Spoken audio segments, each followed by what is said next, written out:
Apa amalan untuk murah rezeki? Rezeki memang nak suruh murah.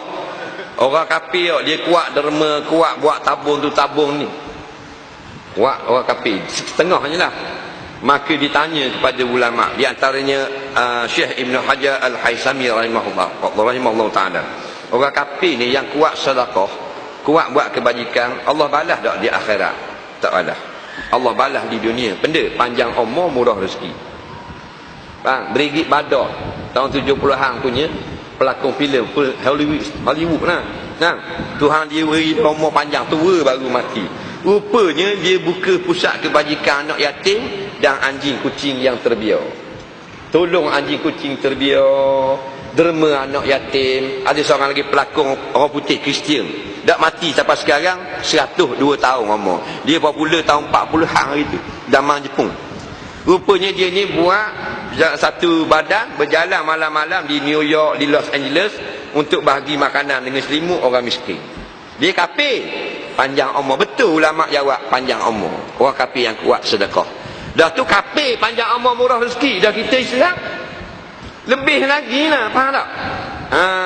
Tapi masalahnya kereta potong wajar 50,000, tapi sedekah masjid RM1. Itu masalah. Nak spoiler 400 lebih. Stiker hak gambar orang kecil ni buka minyak RM6. Tapi masjid RM1. Tapi nak syurga Firdaus banyak cantik. Nak bergaduh kita. Ma yang kusu madu min sadaqah. Dengar Rasulullah buat.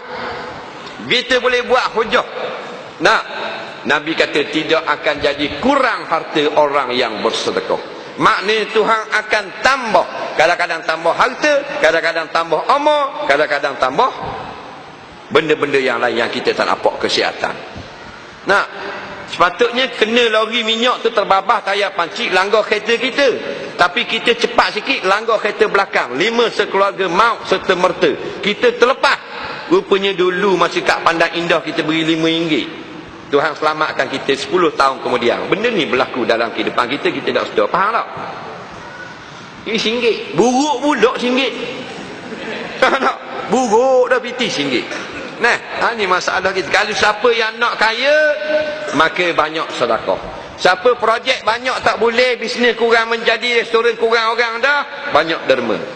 Itu petua kita dah ajar daripada dulu sampai sekarang. InsyaAllah dia akan jadi senang semula. Setan kata kalau mu dah kurang projek, kau derma kau kurang duit. Nampak? Asyaitan ya'idukumul faqra. Syaitan sentiasa dia ajuk kita, dia jack kita, dia cocoh kita kalau mu sedekah jadi kurang duit. Nabi kata tak akan jadi kurang dengan sebab sedekah. Kita nak ikut Rasulullah, nak ikut syaitan? Ikut syaitan. Faham tak? Ingat siapa yang meniaga kurang laku, projek kurang jalan, ekonomi meruncing sekarang, satu kaedah yang cukup terjamin. Bukan label berada jamin, Rasulullah jamin. Banyak derma, banyak sedekah. Faham? Tak percaya buat.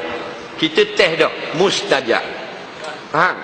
Pernah tak dengar orang yang murah hati bankrupt? Ada tak? Tak ada. Tapi kita ni tak faham.